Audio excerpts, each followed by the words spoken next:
جوان جو ہے اس کے لیے میرا مولا کائنات ارشاد فرماتے ہیں کہ جوان کا جو قلب ہے، جو دل ہے، وہ ایسے ہے جیسے ایک کاشت کی زمین ہوتی ہے، اس پہ تم جو بو گے وہ رشد کرتا ہے۔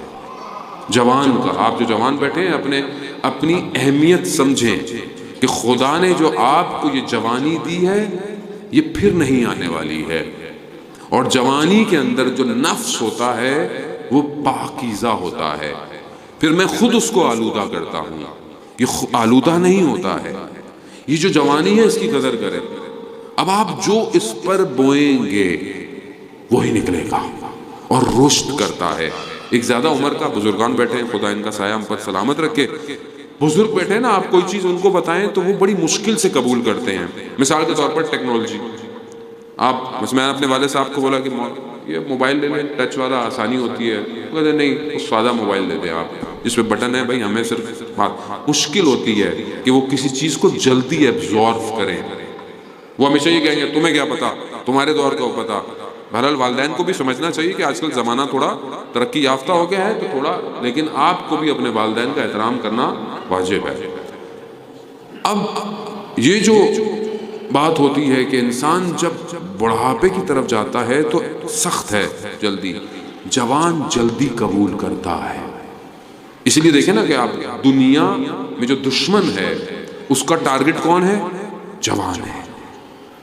اسی جوان کو خراب کر دو، بس کیوں خراب کر دو؟ کیونکہ یہی جوان ہے جو امام کا سرباز ہے۔ اگر اس کو خراب کر دیا تو پھر امام کے پاس کون جائے گا؟ کوئی نہیں جائے گا۔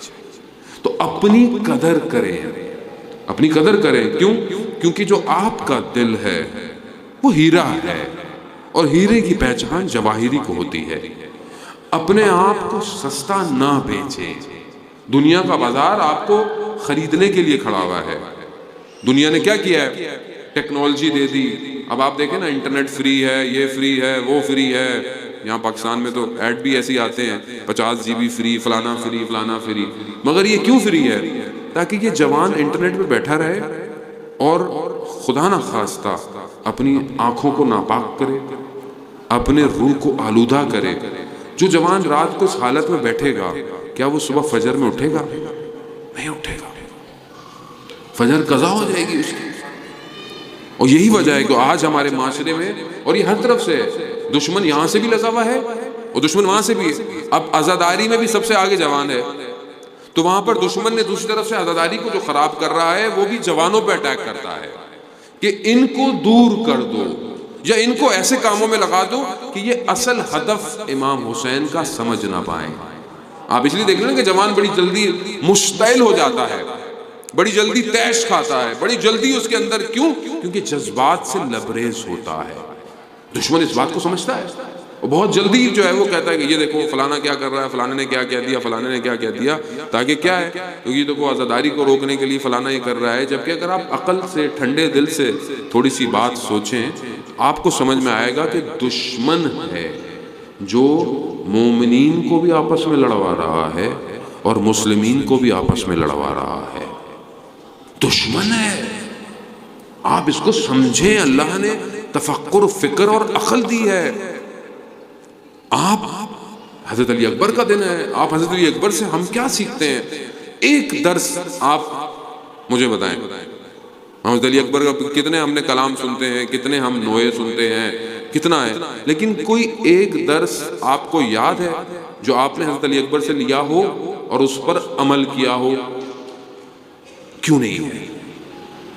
جبکہ رسول خدا کے بعد امام حسین علیہ السلام ارشاد فرماتے ہیں، کیا فرماتے ہیں؟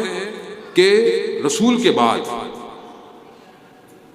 اپنی خلقت میں، اپنی رفتار میں، اپنے کردار میں اگر کوئی شبیہ ترین ہے تو وہ علی اکبر ہے، وہ علی اکبر ہے۔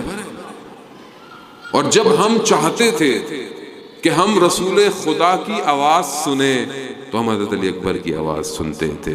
ہم چاہتے تھے جب اپنے جد کے چہرے کا مشتاق تو ہم حضرت علی اکبر کے چہرے کو دیکھتے تھے۔ کیا ہے علی اکبر؟ کیا ہے علی اکبر؟ کہ اہل بیت یہ جو کربلا کا سفر ہے، کربلا تک کا سفر جو ہے مدینہ سے، اس میں جب بھی اہل حرم کو کوئی بات سمجھانی ہوتی تھی تو حضرت علی اکبر کو بھیجا جاتا تھا۔ اللہ اکبر، یعنی جوان، وہ کیا جوان ہے کہ جب ایک جگہ میرے مولا سو کر اٹھے، قنوتگی کی تھوڑی سی نیند طاری ہوئی اور اٹھے اور کلمہ استرجاع امام نے بلند کیا، انا للہ و انا الیہ راجعون، تو حضرت علی اکبر نے کہا بابا خیریت؟ کہا میں نے خواب میں دیکھا کہ ہمارے پیچھے، ہماری سواریوں کے پیچھے ایک صدا آ رہی ہے کہ موت ہمارے ساتھ ساتھ ہے اور یہ پلٹیں گے نہیں۔ تو کیا جملہ کہا ہے علی اکبر نے! یہ عزیزان محترم سے ایک جملے کو اپنی زندگی میں، اپنی زندگی کا ہدف بنا لیں۔ کیا کہا؟ کہا بابا کیا ہم حق پہ نہیں ہیں؟ کہا بابا کیا ہم حق پہ نہیں ہیں؟ ہم حق پہ نہیں ہیں؟ کہا نہیں حق پہ ہے۔ تو بابا کیا فرق پڑتا ہے موت ہم پر آ پڑے یا ہم موت پر جا پڑے؟ خوب یہ معرفت ہے عزیزان محترم۔ ابھی مجھے سب سے زیادہ خوف کس سے ہے؟ موت سے، مرنے سے خوف ہے مجھے۔ کیا خوف ہے؟ یہی تو خوف ہے، وہ مر جاؤں گا، پھر کیا ہوگا، میرے مال کا کیا ہوگا، میری چیزوں کا کیا ہوگا، خوف ہے نا یہ۔ اور وہاں کیا کریں؟ کیا فرق پڑتا ہے موت ہم پر آئے یا ہم موت پہ چلے جائیں؟ کیوں؟ کیونکہ حق پر ہے۔ یہ حق پہ ہونا آسان نہیں ہے، اس حق کے لیے قیمت دینی پڑتی ہے، اس حق کے لیے آسان نہیں ہے۔ ہم تو بڑے آرام سے علی مال حق و حق مال علی، علی حق کے ساتھ ہے اور حق علی کے ساتھ ہے، یہ کہہ کر بس خدا حافظ۔ اب میں حق پہ ہوں کہ نہیں ہوں؟ یہاں تو میں علی حق کے نعرے بھی لگاؤں گا، لیکن گھر جا کر اگر حق میرے والدین کے ساتھ ہوگا تو وہاں میں ناحق کروں گا، اگر حق میری زوجہ کے ساتھ ہوگا تو وہاں میں ناحق کروں گا، حق اگر ہمسائے کے ساتھ ہوگا وہاں میں ناحق کروں گا، حق اگر روڈ پر چلتے ہوئے کسی اور کے ساتھ ہوگا وہاں میں کھڑا ہوں گا، غلطی تو آپ کی ہے، غلطی تو آپ کی ہے۔ عزیزان محترم، یہ حق صرف نعروں میں تھوڑی ہے، حق تو وجود میں نظر آئے کہ یہ شخص حق کی طرف ہے۔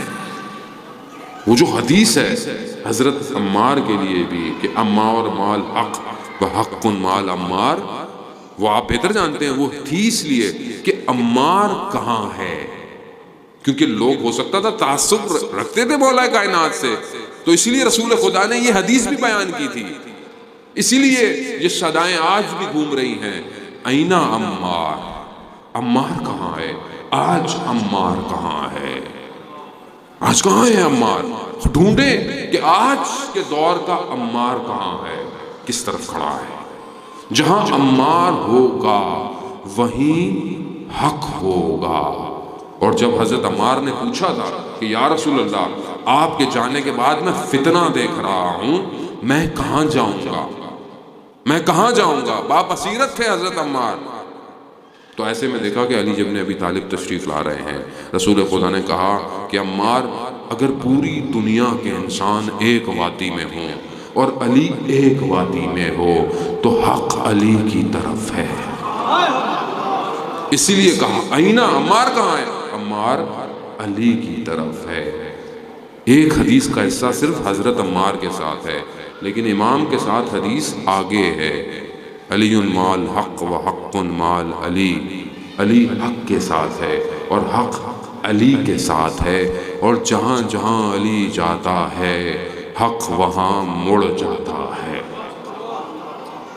یہ خطابت نہیں ہے عزیزان محترم، یہ صراط مستقیم ہے، یہ وہ راستہ ہے جس پر پروردگار نے نعمتوں کو تمام کیا ہے، یہی وہ نعمتیں ہیں۔ تو آپ جوان ہیں، آپ اپنی زندگی میں حق کے متلاشی ہوں، حق ڈھونڈیں، محنت کریں۔ وہاں جوان کو کربلا میں قربان ہونا تھا، آج امام کو جوان چاہیے، جوان چاہیے۔ کیا چاہیے؟ اس کا برین چاہیے، اس کی صلاحیتیں چاہیے، اس کا علم چاہیے، اس کا قلم چاہیے، اس کی زبان چاہیے۔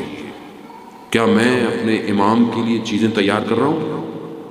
کیا میں اپنے اندر صلاحیتیں پیدا کر رہا ہوں اپنے وقت امام کے لیے؟